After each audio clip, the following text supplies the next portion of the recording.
자, 우리가 이제 몇 가지 그 모듈 작업을 해봤어요. 그럼 이제 요 파일 regex helper.js죠. 그러면은 우리가 만약에 프로젝트를 한다라고 하면 회원가입 페이지가 있을 거고, 그 다음에 회원 정보 수정 페이지가 있을 거고요.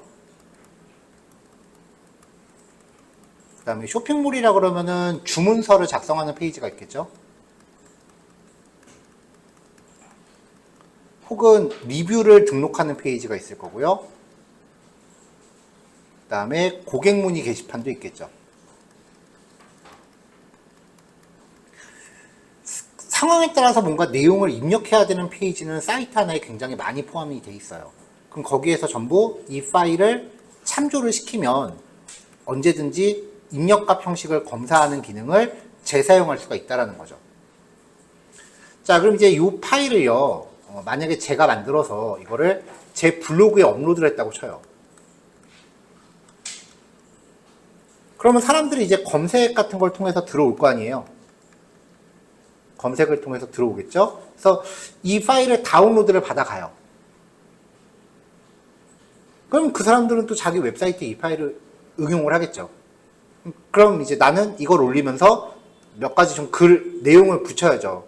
첫 번째는 혹시 이거 갖다 쓰다가 갖다 쓰시려면은 어떤 라이센스 정책에 의해서 비용을 지불해라. 내지는 무료다.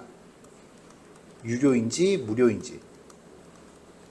두 번째는 무료인 경우엔 이 코드 갖다 쓰다가 발생하는 문제는 일체 책임지지 않는다. 세 번째는 이 파일을 출처를 표기하는 조건으로 재배포를 허락한다. 내지는 재배포는 하면 안 된다. 재배포 여부.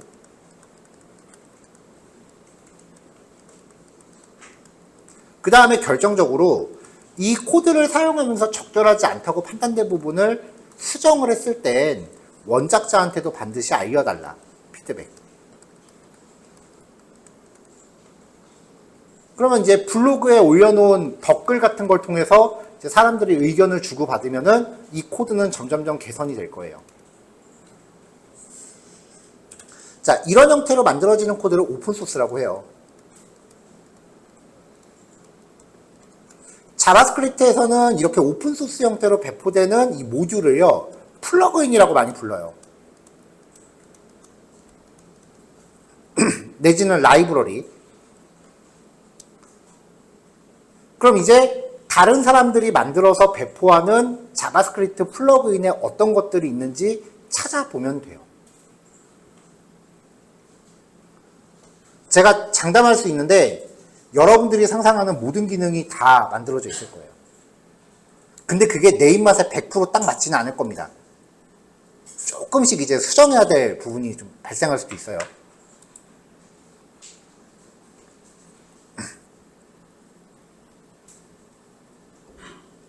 자, 그래서 이제 여기서부터는 평상시에 제가 자주 사용하는 자바스크립트 오픈소스 플러그인들 몇 개를 소개를 하는 거예요. 첫 번째는 AOS라고 하는 플러그인입니다. 애니메이션 온 스크롤이라고 하는 자바스크립트 라이브러리고요. 그럼 이제부터는 이렇게 검색을 해서 사이트를 찾아다니면서 어떤 플러그인이 나한테 필요한 건지, 그리고 그 플러그인의 사용법은 무엇인지를 각자 연구를 해야 돼요. 이거는 어떤 기업에서 만드는 게 아니라 개인들이 만들어서 인터넷에 올리는 거기 때문에 개수가 진짜 수십만, 수백만 개가 돼요. 그래가지고 어떤 책도 그 플러그인 사용법에 대해서는 정리를 잘 안 해요. 한두 곳도 없거든. 자, 얘는요, 이제 애니메이션이 발생을 하는데 어떤 박스가 스크롤에 반응해서 화면에 등장하는 애니메이션이 뜨는 거예요. 애니메이션 종류가 이렇게 스크롤 내리다 보면 이제 요 페이지 자체가 하나 예제예요. 양옆으로 오는 거, 대각선으로 등장하는 거, 이렇게 열리는 거.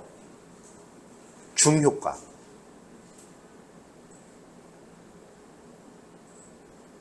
그 다음에 애니메이션의 시간 조절.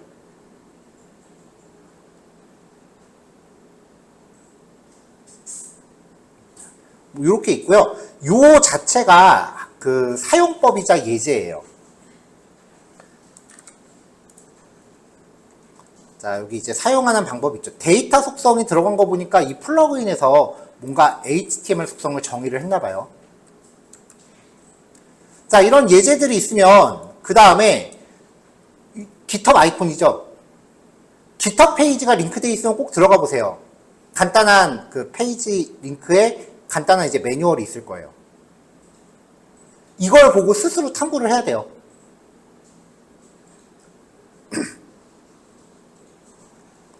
자, 첫 번째 방법은 이제 인스톨레이션 설치 방법이래요. 베이직. 일단은 CSS 파일 하나 참조를 하래요. CSS 파일이 여기 보면은 온라인상의 주소가 돼 있죠.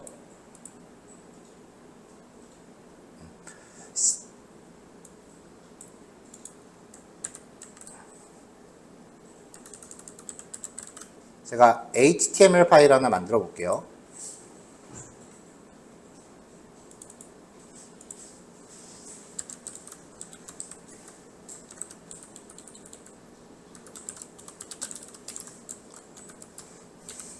자, 이미지를 하나 넣을 건데,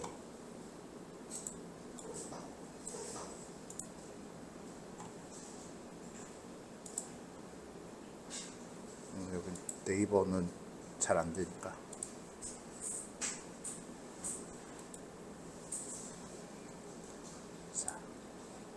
자, 지금 이 쇼핑몰에서 사용되고 있는 이미지 주소가 이거예요. 그쵸? 이 이미지 주소를 여기다가 통째로 넣어볼게요. 다른 사이트의 이미지 주소죠. 결과를 확인해 보면은 이렇게 나옵니다. 그러니까 다른 사이트의 이미지를 내 페이지에 포함시킬 수도 있어요. 근데 이게 항상 되는 건 아니에요. 왜냐면은 그 사이트 백엔드에서 외부에서의 이렇게 참조를 막아놨을 수도 있어요. 네이버가 그런 거 잘해요. 자, 이미지뿐만이 아니고요. 자, 이게 파크랜드인데,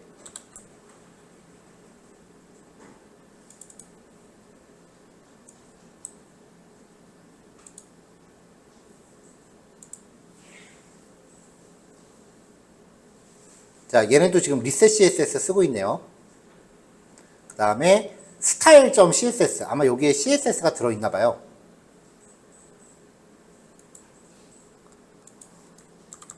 자, 어디? 자, 이렇게 지금 CSS를 짜놨어요. CSS는 진짜 남의 거 보기 힘들어.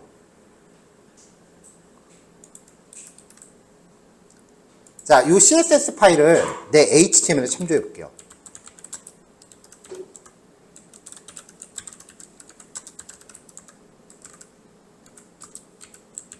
이렇게요. 그러면 남의 사이트에 CSS를 지금 갖다 넣은 거잖아요. 일단 이미지는 여기 이미지는 일단 뺍시다.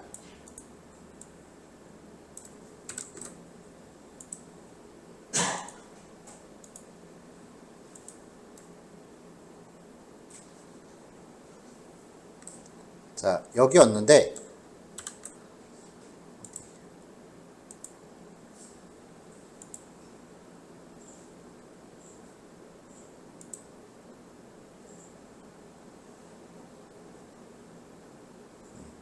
여기 보면 div 클래스 헤드 에이리어라고 되어 있고 CSS가 이렇게 적용이 되어 있잖아요.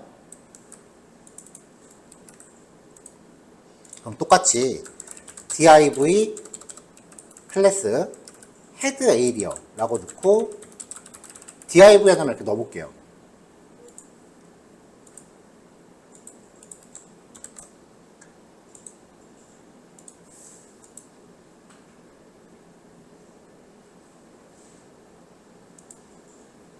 아, 이게 선택자가 뭐가 좀 맞아야 되는구나.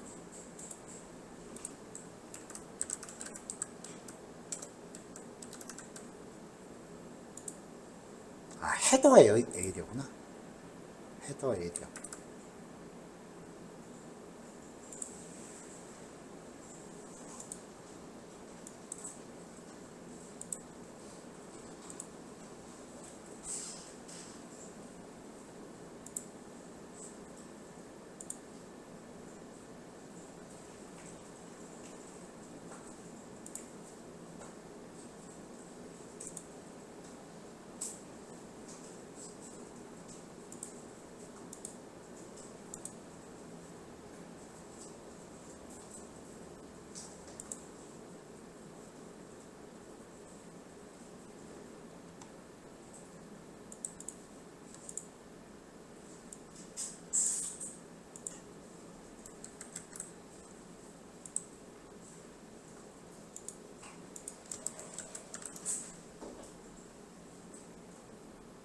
href 주소 넣고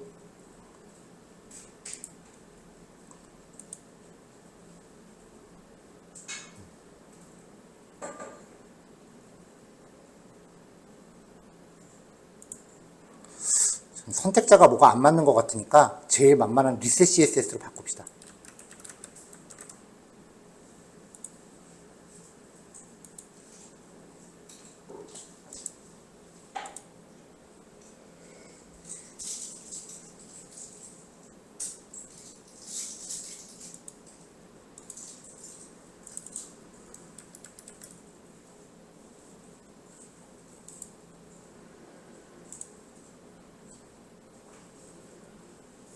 이제 먹었네. 자, 지금 이게 제가 만든 HTML 페이지거든요. 여기 보면은 이 사이트에 있는 리셋 CSS, 리셋 CSS가 지금 파크랜드 사이트에 있는 걸 가져온 거예요. 근데 지금 리셋 CSS가 제 HTML에 적용이 돼 있죠. 자바스크립트 파일이나 이미지 파일이나 아니면은 CSS 파일은 다른 사이트에 있는 파일 이렇게 걸어도 갖다 쓸 수 있어요. 근데 문제는 남의 CSS가 내가 원하는 기능 형태가 아닐 수도 있기 때문에 안 쓰는 것 뿐이에요. 자, 일단 요점은 온라인에 올라가 있는 이미지나 CSS 자바스크립트 파일을 내 HTML에 참조할 수 있다.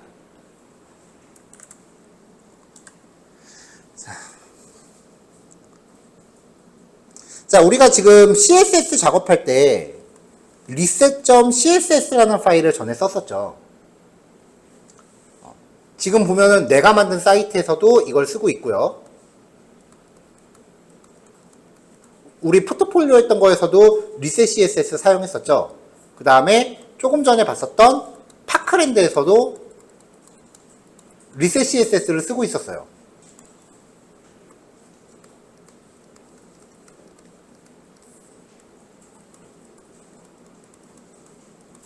이렇게 그러면은 이 리셋 CSS의 소스 코드를 내가 작업하는 사이트에도 파일을 만들어 놓을 거고, 그 다음에 파크랜드에서도 리셋 CSS 파일을 만들어서 이렇게 만들어 놓을 거 아니에요.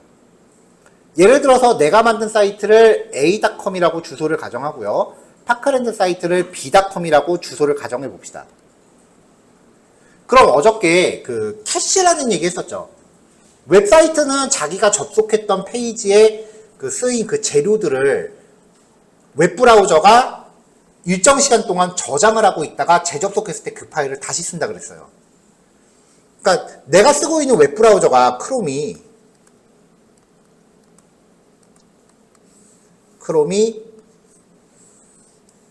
처음에 a.com에 접속을 하면은 이 리셋 CSS를 다운받아서 저장을 한다고요.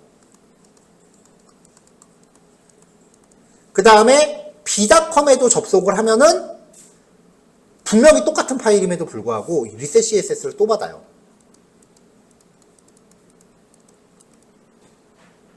그럼 크롬 입장에서는 똑같은 파일을 2개 받아야 돼요. 왜냐면은 이 브라우저가 관리하는 캐시라고 하는 공간이요, 사이트 주소별로 폴더를 만들어서 관리하거든요. a.com, b.com 이렇게. 그래서 서로 다른 폴더의 파일을 참조를 못해요. 그렇기 때문에 아무리 똑같은 파일이라고 해도 사이트 주소가 다르면 캐시 공간이 다르므로 중복 다운로드가 발생할 수 있다예요. 굉장히 비효율적이겠죠. 자, 그럼 다시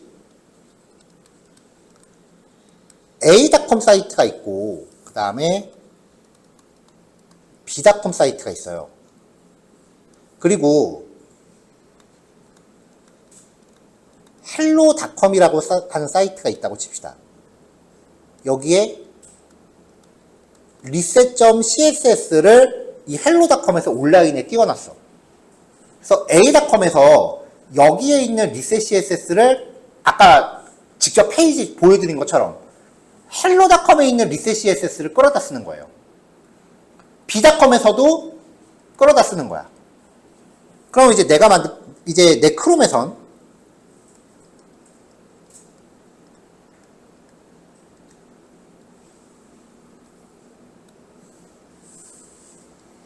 처음에 a.com에 접속을 했는데 리셋 CSS는 hello.com에 있는 거니까 얘를 다운받아요. 그럼 캐시는 hello.com이라고 하는 폴더 안에 저장이 돼요.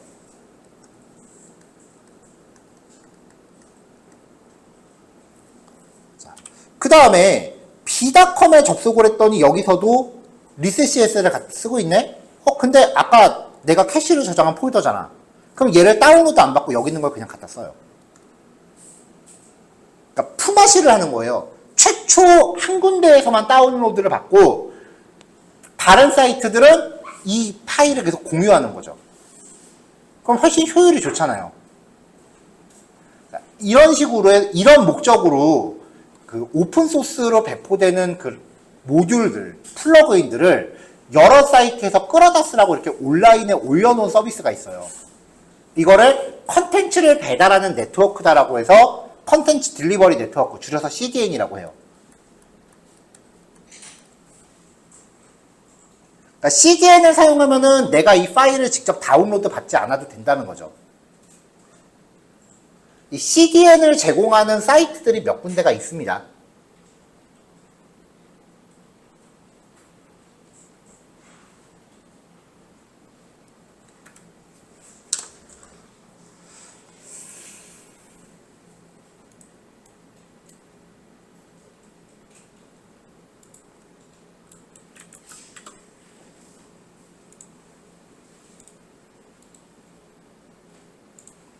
자, 그래서 여기 GitHub 페이지 들어가서 매뉴얼을 확인했을 때 아까 인스톨레이션에 보시면은 여기 이렇게 다른 사이트에 있는 온라인상의 CSS나 온라인상의 자바스크립트 파일이 제시가 되죠. 이게 CDN 주소를 알려주는 거예요. 직접 내가 여기서 다운로드를 받으려면 여기 GitHub에서 소스를 내가 직접 다운받으면 되는데 여기서 뭘 받아야 될지 사실 잘 모르잖아요. 여기 폴더 다 뒤져야 되거든. 그래서 그 CDN이 제공되면은 얘를 사용하는 게 훨씬 효과적이에요. 자, 그래서 지금 얘 그 방법을 보면은 일단 요 CSS 참조하고 그 다음에 이 자바스크립트를 참조시키고 AUS.init라고 한번 호출하래요. 스크립트를 클로징 바디 전에다가 넣어라. 그리고 이니셜라이즈 AUS를 초기화해라. 이게 AUS 초기화하는 함수인가 봐요. 그 다음에 이제 종종 얀이나 npm으로 시작하는 내용들을 이제 보게 될 텐데 이거는 리액트 들어가서 배우면 돼요. 아직은 건드릴 단계가 아니에요. 뭐 그 밖에 이제 이런 식으로 보면은 코드를 사용하는 방법에 대해서 이렇게 주석으로 다 설명을 해놨어요. 이거 보고 쓰는 법을 파악을 해야 돼. 이건 내가 수업 못 해줘. 여러분들이 쓰고 싶은 거 검색해서 찾으셔야 돼요. 검색해서 찾았는데 도저히 이거 어떻게 쓰는지 모르겠어요 라고 하는 거는 들고 오시면 돼요.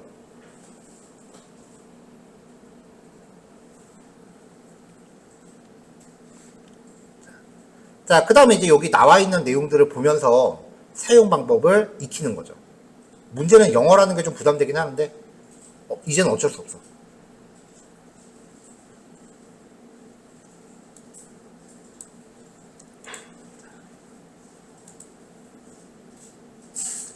자, 그래서 이제 이 단원에서는 제가 자주 쓰는 이 라이브러리들의 사용 방법을 미리 연구를 해서 이제 쭉 그 소개를 한 겁니다.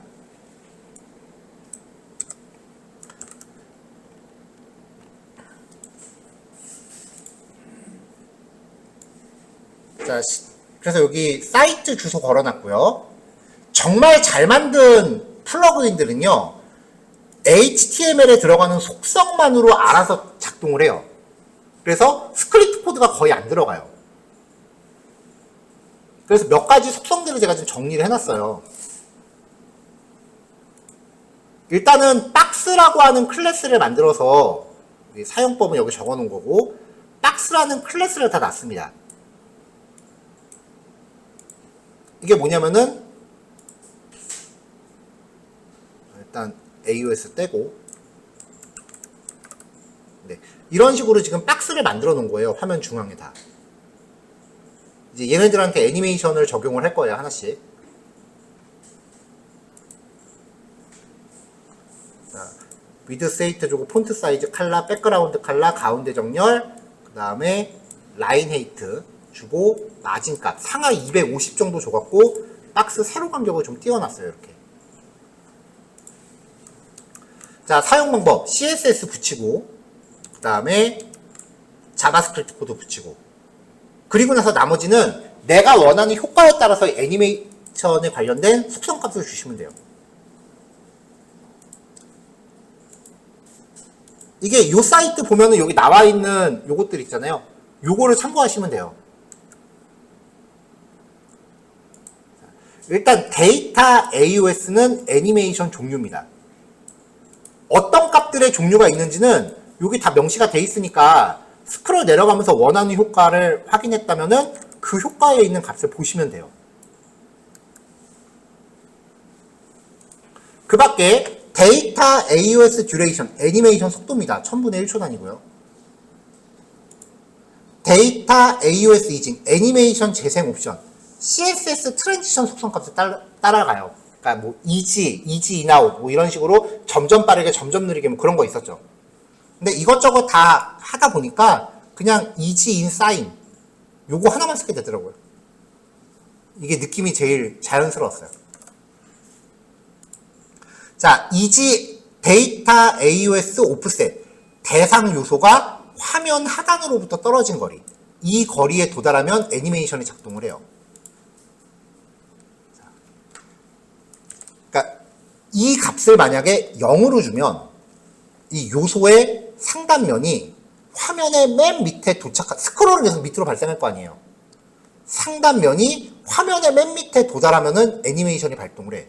근데 만약에 얘가 한 500 정도 들어갔다 라고 하면은 박스의 맨 윗면이 화면 밑에서부터 500 픽셀 정도 떨어진 때까지 스크롤이 되면 그때 작동을 해요.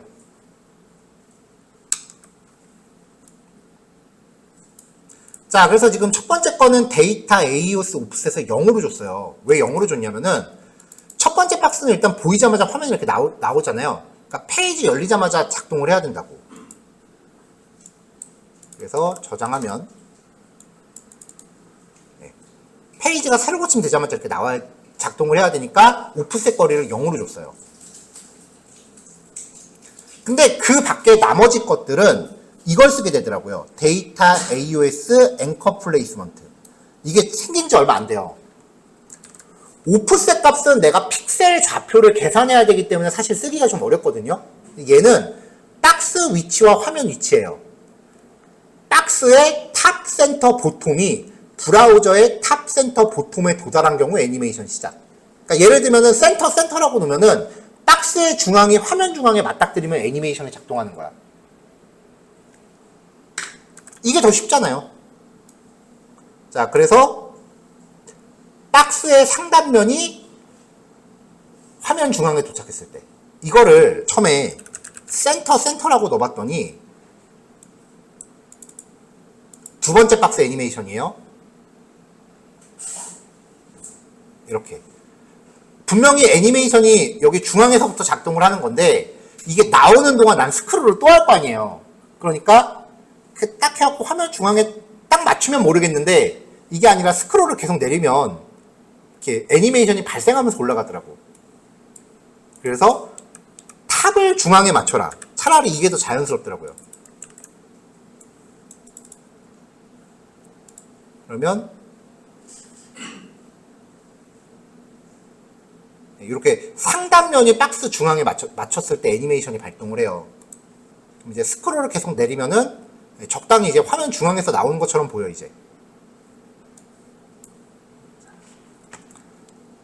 자, 그래서 이제 나머지 것들은 요 데이터 AOS라는 속성값하고 그 다음에 애니메이션 재생 속도 지금 0.6초 동안인 거죠.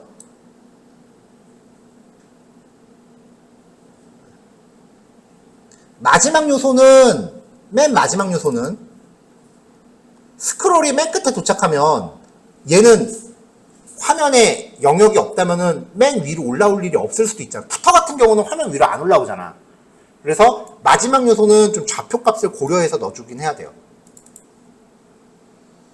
이제 이 시간값하고 애니메이션 종류값만 열심히 찾아서 넣어주면 돼요. 그럼 나머지 얘가 다 알아서 해요.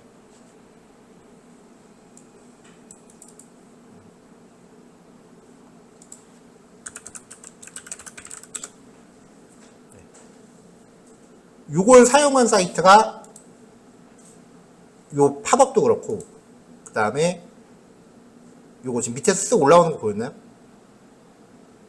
이거. 이게 지금 AOS 쓴 거예요. 실제로.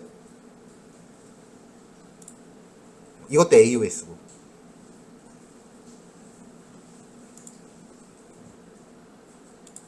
여기는 안 들어있고. 여기도 안 들어있고.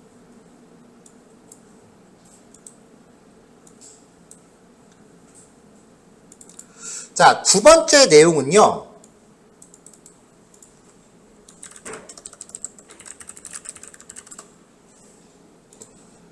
지금 욕이란 욕은 다 먹고 있는 다 먹고 있는 회사죠. 개인적으로 안 써. 안 쓴 지 오래됐어. 자, 요 사이트 보면은 스크롤을 깔딱 내리면은 박스 하나가 완전히 꽉 찬 페이지처럼 이렇게 움직여요. 여기 페이지 앱을 보이고 눌러도 이렇게 하나씩 이렇게 움직이죠. 그러니까 박스 하나가 웹사이트의 페이지처럼 작동하는 거.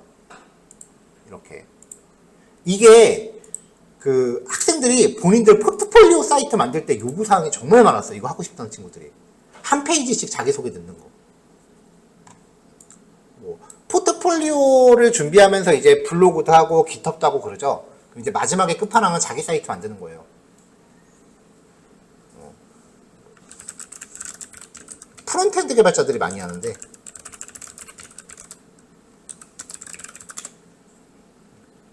그러면 프론트엔드 포트폴리오 웹사이트 모음. 저번에도 한번 보여준 것 같아요. 이런 식으로.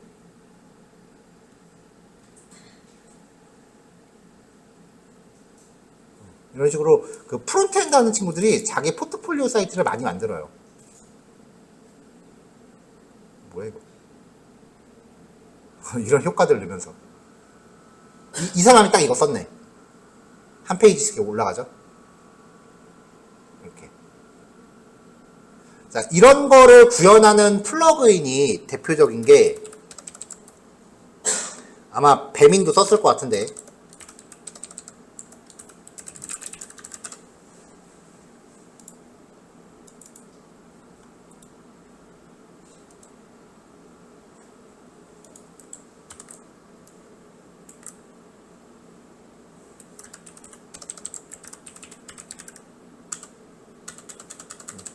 검색이 안 된다.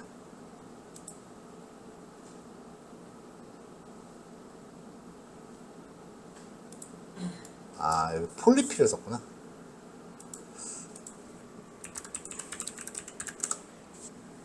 가장 유명한 게 이제 풀페이지 JS라고 하는 애예요. 이렇게 생긴 사이트인데, 데모를 보러, 일단은 오픈소스를 검색해서 들어오면은 데모가 있는지부터 확인하세요. 번역 많이 돼 있네. 여기 데모 온라인이라고 돼 있잖아요. 그래서 내가 원하는 효과인지를 먼저 가늠을 해야 돼. 요거래요. 딱 아까 봤던 그 효과죠. 그래서 이 플러그인이 실제로 처음에 나왔을 때 대박을 쳤어요. 그랬더니 나중에 유료화를 시켜버리더라고. 그래가지고 진짜 어렵게 찾아서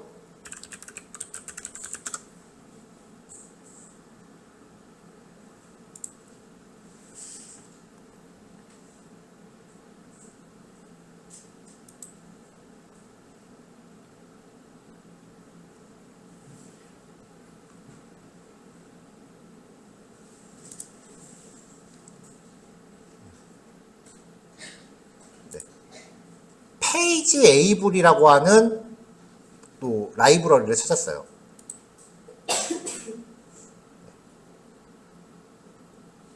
비슷한 효과인데 얘는 무료예요.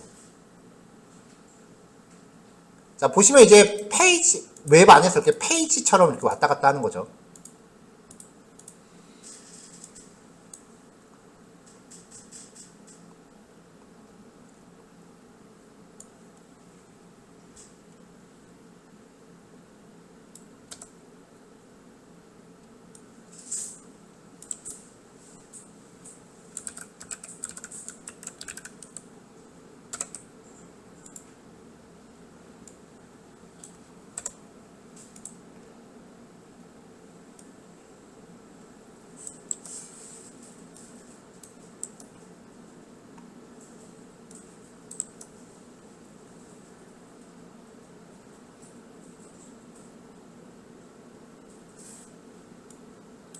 자, 기본 사용 방법입니다. 그래서 페이지처럼 보여주게끔 하기 위해서 일단 모든 태그에 패딩하고 마진을 없애고요.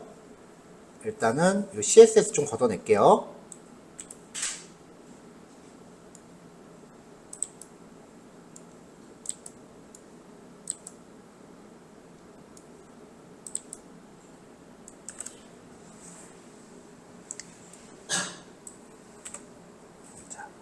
화면 전체 영역을 위한 이 div 태그를 하나 준비하고요. 이 안에 각각의 페이지를 만들기 위한 영역을 만들었어요.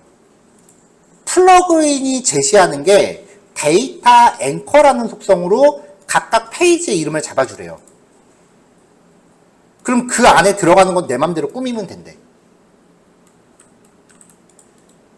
자, 지금은 HTML 태그만 넣었으니까 이렇게 5개의 div의 중첩으로 이루어져 있을 거예요.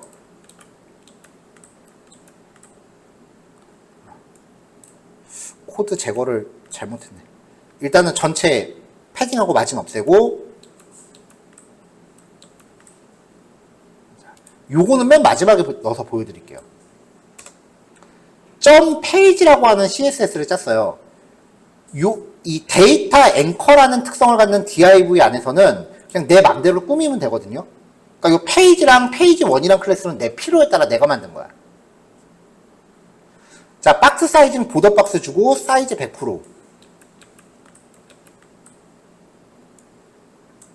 그 다음에 이 안에서 박스 중앙 배치. 자, 그럼 이 텍스트들이 각각의 영역 안에서 이제 중앙으로 온 거예요.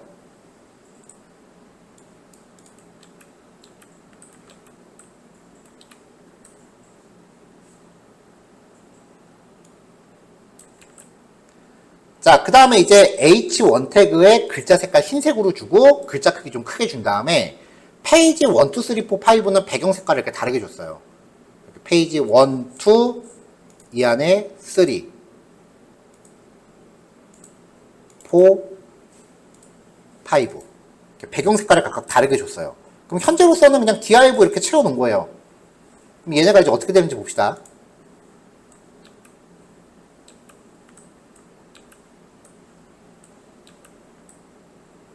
자, 일단 페이지 에이블에서 제공하는 CSS 파일을 참조를 하고요.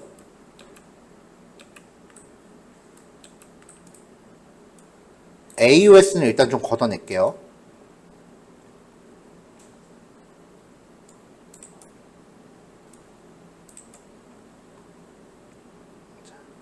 자, new page able 한 다음에 전체를 담고 있는 컨테이너 요 선택자만 주면 얘가 알아서 데이터 앵커라는 특성을 갖는 요소를 각각의 페이지로 만들어준대요. 끝이야.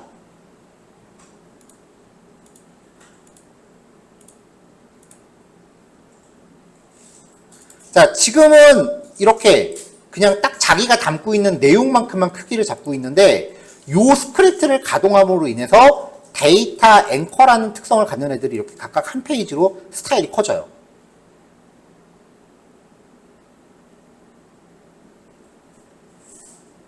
근데 여기서 이제 마음에 안 들었던 거 하나가 뭐냐면은 이거야, 이거.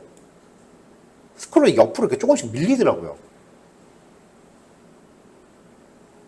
그러니까 플러그인을 사용하면은 이렇게 그 조금씩 내 입맛에 안 맞는 게 생길 수가 있어요. 그럼 이거를 내 입맛에 맞는 걸 발견할 때까지 검색을 더 하던가 아니면은 이거를 내가 고치던가 해요.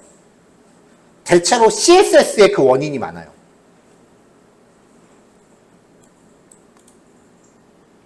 작업을 처음 할 때 모든 태그에 박스 사이즈는 보더 박스를 부여를 했습니다. 왜냐면 이게 사이즈 넣기가 편하니까. 분명히 원본 사이트는 문제가 없었는데 내가 접목했을 때 이렇게 문제가 생겼다는 거는 거의 100이면 100 내 코드랑 뭔가 충돌나는 거예요. 그래서 개발자 도구 열고 옆에 이 가로 스크롤이 지금 마음에 안 드는 거니까 여기에 접목된 걸 하나씩 없애봤어요. 자, 박스 사이징 보더 박스를 껐더니 스크롤이 좀 이렇게 없어졌어.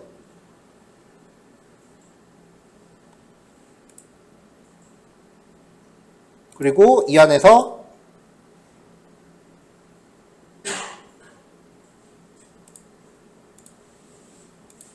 박스 사이징 보더 박스 하나 더 있었는데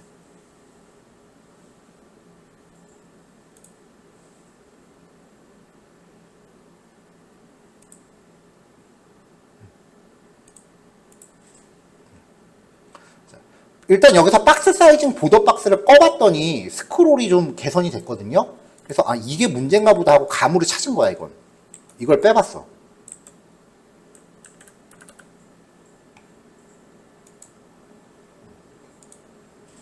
그랬더니 스크롤이 이제 거의 좌우 스크롤이 이제 발생을 안 하더라고요. 스크롤바가 나오긴 하는데.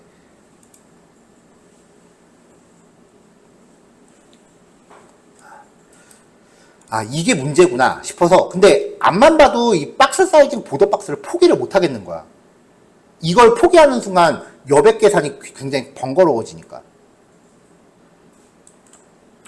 그래가지고 보통 플러그인을 생성을 하면 그 플러그인이 자체적으로 내 HTML에 각종 클래스를 이렇게 추가하거나 스타일을 막 추가를 해줘요. 그래가지고 화면의 변화를 막 만들어내는 거야. 그럼 얘네가 만들어내는 클래스를 내가 뭔가 재정의를 하면 되겠다. 구체성 단위 점수를 사용해서. 그래가지고 연구를 한 거죠. 이거 삽질 진짜 많이 했어. 자, 박스 사이징 보더 박스를 사용할 경우 스크롤바가 강제로 생기니까 라이브러리의 CSS에서 박스 사이징 컨텐트 박스라고 강제로 넣어줬어요. 왜냐면 나는 모든 태그에 적용했기 때문에 라이브러리가 만들어내는 태그에도 이게 들어갈 거란 말이에요. 그래서 라이브러리가 만들어내는 CSS에 이걸 강제로 바꿔줬어. 그랬더니 가로 스크롤바가 안 생기더라고요. 이런 식으로 얘네가 만든 CSS를 내가 뭔가 더 새롭게 재정의할 정도의 그 CSS 실력이 있어야 돼요. 자바스크립트는 결국은 CSS 싸움이야. 프론트엔드 개발은 결국은 CSS 싸움이야. 이거 얼마나 열심히 개발했는지 내가 이 코드를 공부하기 위해서 몇 날 며칠 밤을 샜는지 아무도 안 궁금해. 한눈에 봐서 안 이쁘면 안 써요. 한눈에 봐서 안 이쁘면 그 사이트는 이용자한테 외면받아. 한눈에 봐서 사용성이 불편하면은 아무도 안 쓴다고. 여러분들도 스마트폰 앱 같은 거 다운받으면은 첫인상이 뭐야? 아, 뭐야, 디자인 왜 이렇게 구려? 이런 얘기 먼저 나오잖아요. 써보기 전에. 한 번이라도 그 앱 개발자의 노고를 생각해 본 적이 있어? 그 개발자들이 그거 만드느라고 진짜 우리처럼 처음부터 막 반복문에서 머리 쥐어 싸매가면서 공부했다라는 거를 떠올려 본 적은 없을 거 아니에요. 아무도 안 궁금해요. 왜냐면 이건 돈 받고 하는 실무니까. 사용자들은 자기 이용료를 낸 만큼의 가치를 원하는 거고 여러분들은 그 가치를 만들어내는 거고. 그래서 제가 계속 CSS를 강조하는 거예요. 나중에 가면 다 CSS 싸움이더라고. 자, 이렇게 해서 이제 기본적인 패턴을 준비를 했어요.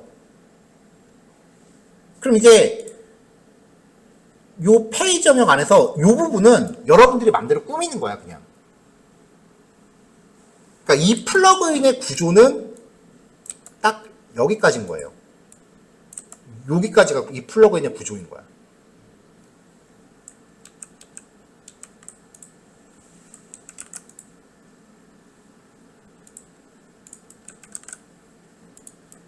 자, 그래서 이렇게 끝나긴 좀 아쉬워서 페이지만 좀 뭔가 꾸며봤어요.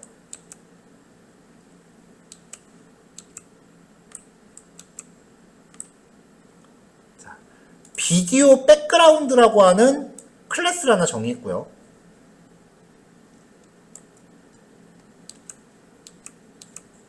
여기에 H1 태그 대신에 비디오 태그를 넣습니다. 비디오 태그를 넣었어요.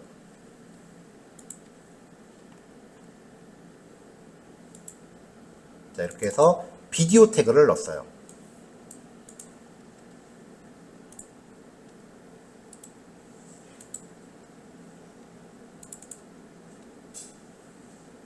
여기 에셋 폴더 안에 보시면은 제가 사용할 동영상 파일을 같이 넣어드렸을 거예요.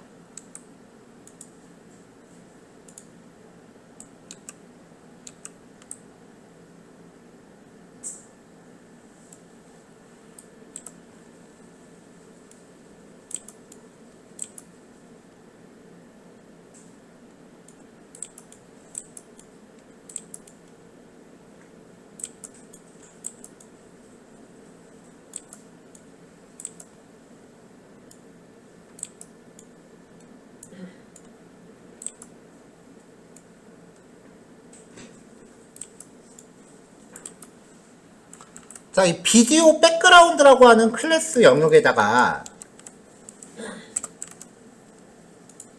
지금 영상이 해상도가 좀 크거든요. 이렇게 해상도가 좀 커요. 영상 자체가. 자, 이 비디오 백그라운드라고 하는 클래스에다가 일단 배경 색깔 주고 포지션 릴레이티브 그리고 사이즈는 가득 채워라. 하늘색을 줬으니까 지금 배경이 바뀐 거고 가로 100%, 세로 100%니까 지금 요 1페이지 영역을 가득 채운 거죠. 비디오 다시 넣고 포지션 릴레이티브를 썼다는 건 이 안에서 포지션 앱솔루트를 쓰겠다는 그 설정이라 그랬죠. 이 안에 있는 비디오 태그를 가로 100%, 세로 100% 그리고 오브젝트 피 커버라고 하면은 해상도가 바뀜으로 인해서 이제 발생하는 찌그러짐이 이제 해결되죠. 자, 이렇게 놓으면 이제 아까는 가로 해상도가 생겼었는데 가로 해상도 없이 영상이 이렇게 꽉 차게 보여요. 자, 이렇게만 하기 좀 심심하니까 비디오 오버레이라고 하는 부분 하나 넣을 거예요. CSS가 먼저 들어가네.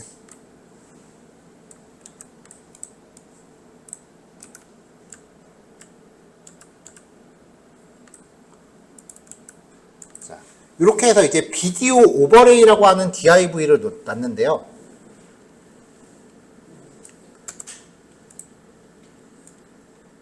처음에는 이렇게 약간의 제목을 한 거야. 그러면 이제 동영상 자체가 지금 100%니까 이 밑에 추가한 요 텍스트들은 100% 영역 밖으로 삐져나갈 거예요. 그래서 이렇게 들어있네요. 밖으로 지금 이렇게 나가있죠.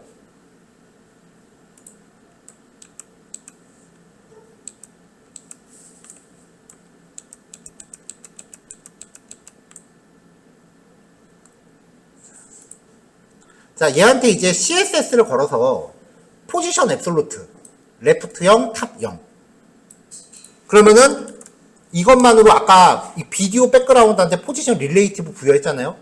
그러면 얘는 부모 안에서 왼쪽 상단에 오겠죠. Z 인덱스 100으로 줬으니까 웬만하면 100 앞에 있을 거고, 자, 부모 박스가 있는데 이 포지션으로 인해서 부모 박스 왼쪽 상단에 이렇게 붙었어. 근데 위드 세이트가 100%래. 그럼 일단 가득 차는 거네. 그쵸? 그 상태에서 이제 디스플레이 플렉스 디렉션 컬럼. 자, 로우가 아니고 컬럼이니까 박스들이 이렇게 세로로 배치될 거고요. 저스티파이 컨텐트 센터. 진행 방향에서 중앙. 여기로 오는 거죠. 그 다음에 얼라인 아이템 센터. 얘는 이제 축 방향에서 가운데. 이리로 오는 거지. 그러니까 결국은 중앙 배치. 폰트 크기, 색상, 텍스트 섀도우. H1 태그는 마진 없앴고요. P 태그는 상단 테두리 주고 마진 0 줬어요. 이렇게 꾸며놓은 거예요, 위치를. 자, 이제 마지막으로 여기다 AOS를 가미합니다.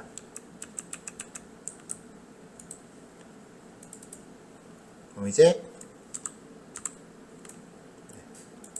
최종 실행했을 때 이제 AOS에서 이렇게 동영상 위에서 텍스트가 올라오는 거죠. 나머지 것들은 뭐 각자 꾸미면 될 거고요.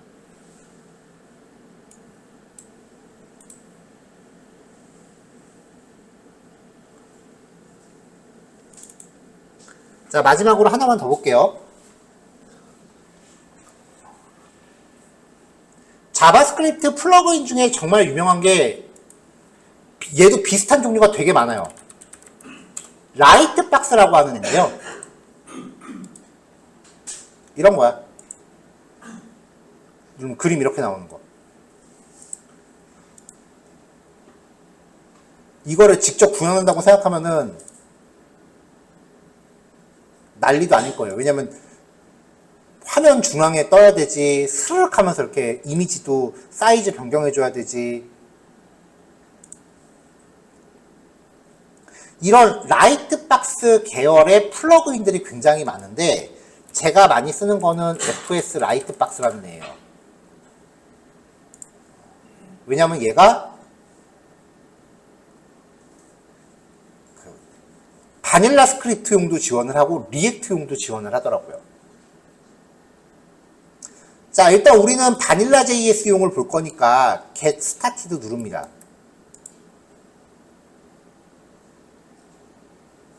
자, 그러면 how to use라고 적혀 있네요. FS 라이트박스 자바스크립트를 넣으래. 그리고 여기 속성들 보니까 데이터 FS 라이트박스 이렇게 요 속성을 좀 알아서 작동하는 것 같아요. 근데 이것만으로 봐서는 이해가 잘 안 가면 데모 하나씩 보는 거야. 아, 이런 식으로 작동하는 거구나. 그러면서 이 데모에 적용되어 있는 소스 코드를 내가 한번 까보는 거예요. 어떤 식으로 만들었는지. 아, 이런 식으로 줘서 만들었나 보다. 이걸 봐서도 이게 이해가 안 되면은 도큐멘테이션. 실제로 이 레퍼런스를 살펴보는 거죠. 그러니까 지금 이 22단원에 있는 예제들은 이런 식으로 이 도큐멘트를 다 뜯어보고서 있는 그 클래스 프로퍼티라던가 속성들을 하나하나 직접 다 테스트해보고 찾아낸 거예요. 왜냐면 나도 영어 해석이 잘 안 돼. 그러니까 여기 나와 있는 거 그냥 무작위로 직접 다 대입해보고 되는 걸 찾은 거야. 그러니까 이거 예제 하나 만들겠다고 예제 하나당 실험 며칠을 했다고요, 진짜. 가끔은 좀 억울해. 한 1, 20분 설명하고 끝난 건데 나는 이거 하겠다고 3, 4일을 헤맸으니까. 그러니까 여러분들도 그런 식으로 뭔가 기능 하나를 발굴하기 위해서는 시간 투자를 하면서 계속 실험을 해야 돼요. 여기부터 나한테 질문해도 사실 나도 답이 안 나와. 왜냐면 여러분들이 검색한 라이브러리 나도 처음 보는 걸 테니까.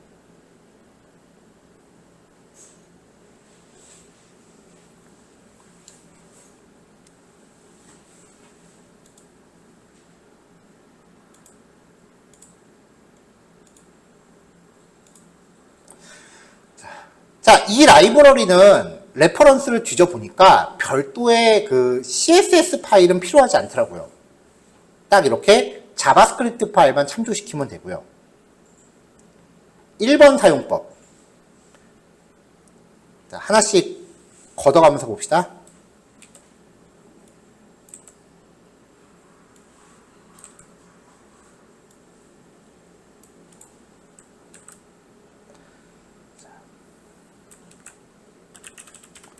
링크를 하나 만들어요. 자, 여기 그냥 제가 헬로라는 글자에다가 링크를 걸었어요. 링크를 만드는데 이 링크에다가 href 속성으로 내가 보여주고 싶은 그림을 걸어요. 그냥 링크에 그림만 걸면은 클릭했을 때 그 그림으로 이동하겠죠. 근데 여기다가 데이터 fs 라이트박스라는 속성을 추가하고 값은 아무거나 넣으세요. 여기 단어는 아무거나 넣어도 돼요.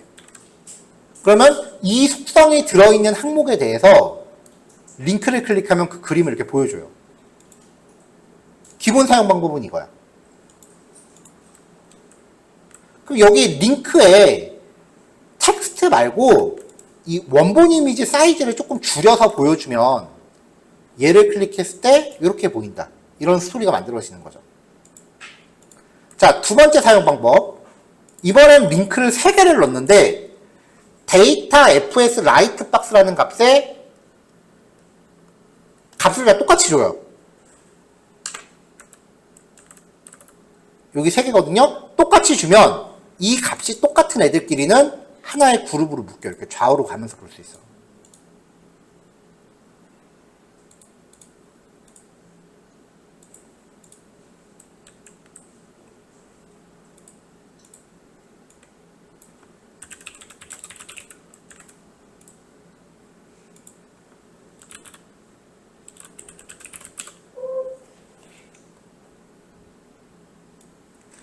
자, 유튜브를 들어가요. 유튜브에서 아무거나 유튜브 영상 주소를 이렇게 가져옵니다. 주소 이렇게 가져오면 돼요.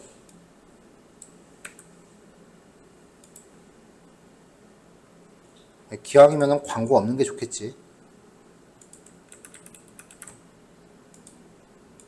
자, 해서 데이터 fs 라이트 박스에다 아무 값이나 주고 유튜브 영상 주소를 걸어요. 그러면 여기 맨 마지막에 있는 요 링크거든요. 얘는 클릭했을 때 유튜브 영상이 이렇게 떠요.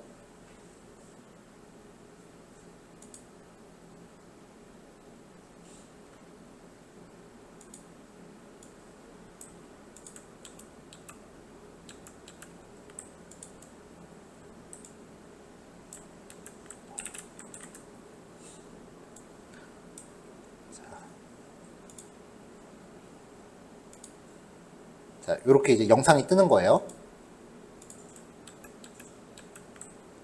자, 그 다음에 이거는 유튜브 도움말에 공개가 돼 있는 건데요. https://img.youtube.com/vi/영상 코드. 영상 코드가 뭐냐면 유튜브 주소에 붙어 있는 이 쿼리 스트링. 물음표지는 변수라고 그랬죠? v라는 변수의 값. 유튜브가 영상을 이걸로 구별을 하더라고요. 요게 영상 코드예요. 그래서 가운데다 그 영상 코드를 넣고서 나머지는 파일 이름만 설정해주면 이렇게 이미지 해상도별로 이렇게 영상 썸네일을 유튜브에서 끌어올 수 있어요. 그러니까 지금 여기 영상 코드가 요건데 영상 코드만 넣고 max res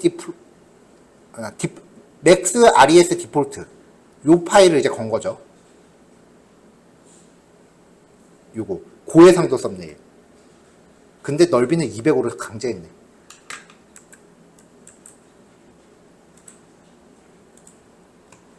자, 그럼 여기 이렇게 유튜브 영상 썸네일을 가져오는 거예요.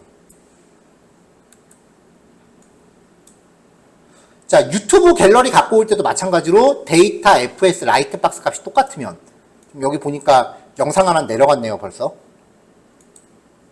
똑같으면은 영상 열리고 다음 영상으로 넘어갑니다. 그쵸? 이거는 영상이 잘렸네.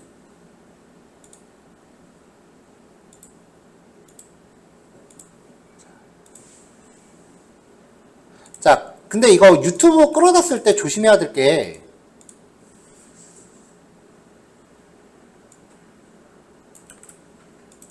자, 영상 잘린 거 하나 바꿔볼게요. 자, 여기 영상 바뀐 거 나오죠? 이번에 또 그냥 나오네.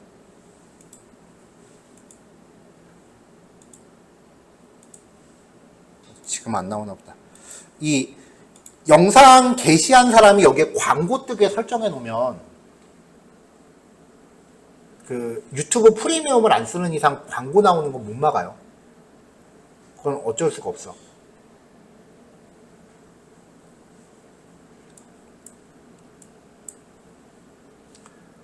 보통 이제 그 회사 홈페이지 같은 거 인트로에 그 영상 같은 거 거는 경우 많잖아요.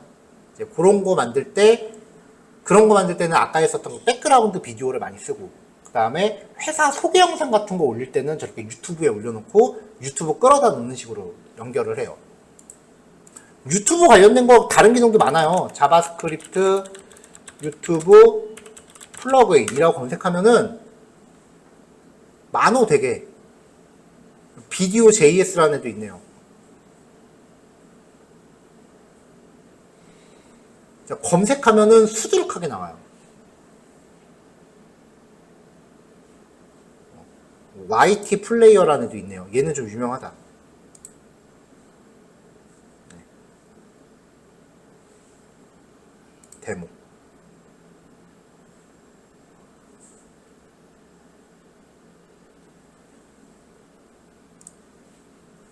뭐야?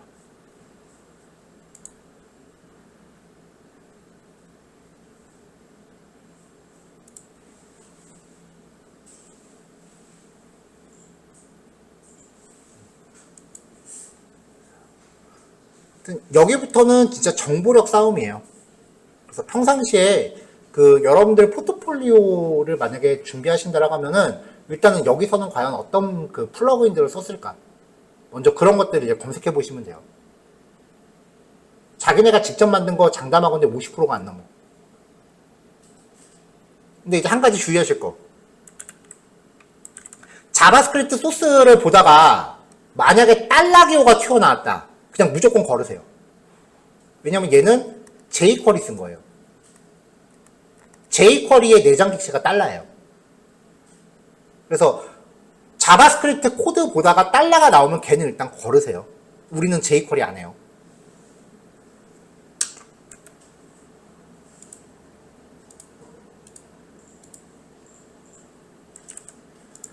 자, 요거 3개 페이지에 적용해 보시면 됩니다.